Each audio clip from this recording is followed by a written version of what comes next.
না আমি তো তোমার ওই যে বাসায় ছিলাম, উত্তর বাসায় ছিলাম। আজকে খালি বেরিয়ে আসছি যে চিন্তা করলাম যে ডাকাতি যেহেতু হচ্ছে, তোরা ডাকাতি ওসিলায় গিয়ে আমরা এটা বিস্তারিত জানতে হলে দেখতে হবে পুরো ভিডিওটি। হ্যালো গাইস, আসসালামু আলাইকুম, আমিরুল আমিন।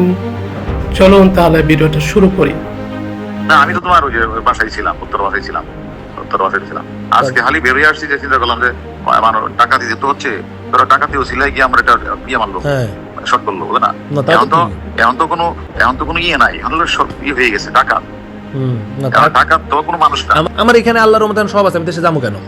পরে আমার কাছে আপনি সব জানেন, হারুনের সব জানেন, এইগুলো এসে আমাদেরকে বলতে হবে।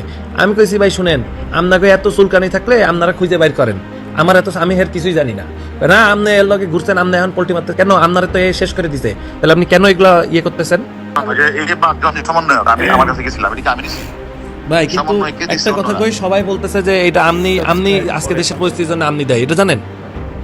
এই যে এই সমন্বয়গুলোর না ধরলে নাকি এত গ্যাঞ্জাম হইতো না, এটা আওয়ামী লীগের লোকজন বলতো। সমন্বয়কে আমি এই কথাটা ক্লিয়ার করি, এই সমন্বয়কে তো হারুন ধরে নাই। সমন্বয়কে ঊর্ধ্বতন কর্তৃপক্ষের নির্দেশে হারুনের কাছে হস্তান্তর করা হয়েছে, এটা তুমি লেখো ভিডিওতে।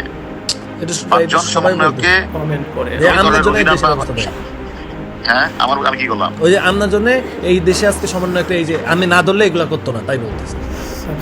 আরে গাদা, এই সমন্বয়কে তো আমি ধরার সমন্বয়কে আমি ধরলাম। ধরার পরে কি এনে ডিপ কমিশনার, আইজি, সচিব, প্রধানমন্ত্রী ছিল না? তাদের ছিল, সবাই তো জানতো না? জানতো তো অবশ্যই। তাহলে এই কথাটা আমাকে বলতেছো কেন?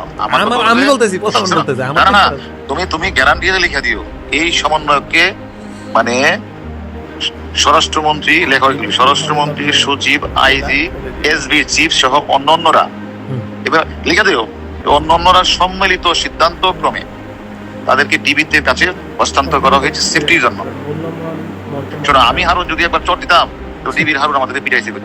আমি এদের সাথে ভালো ব্যবহার করছি, ওদের বাপ মাকে ডাইকে না আমার লোক ভাত খাওয়াইছি, ওদের না ভাত খাওয়াইছি, ওদের বাপ মাকে ভাত খাওয়াইছি।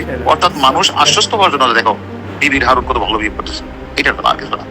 আমার উদ্দেশ্য তো এটা ছিল, যে আদেশটা দিয়েছে আদেশটা পালন করছে। এবং কখনো কি 5 দিন একবার বলছে বলো মারছে? কখনো কি নুরু বলছে হারুন মারছে? প্রশ্নই আসে না। তুমি তো আমার চিনো। কয় কি যে আমার টাকা মারছে, আমি এখন এটা লই হেরে আমি এখন ধরবো। আমি যে আপনি ধরেন যান, অসুবিধা নেই। টাকা আমি কি দেখা হয়েছে? আপনি ধরেন পারলে যান। টাকা নিলে তোমার দিয়ে দেয়, তোমার কাছে দিছে, তাই না? আমার বাড়ির লোক দেখা হয়েছে, আমার কাছে দিছে, আমি তো নিয়ে আপনারে দিছি। সেটা তো অন্য বিষয়ের কথা। ওর লোক আমার কোনো কথা হয়েছে না, ওর সাথে কথা একটা কথা মনে রাখি, আমি তো বাংলাদেশে আছি, তাই না? সেদিন গোলাম মোল্লা রনি বলছে না যে হারুনের বাপের ক্ষমতা আছে এই 5টা ছেলেকে নিয়ে আসা।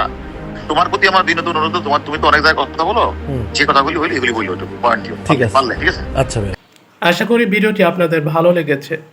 ভিডিওটি ভালো লাগলে ভিডিওটি লাইক, শেয়ার, কমেন্ট করবেন এবং সাবস্ক্রাইব করে পাশে থাকবেন। আজ এই পর্যন্ত, আল্লাহ হাফেজ।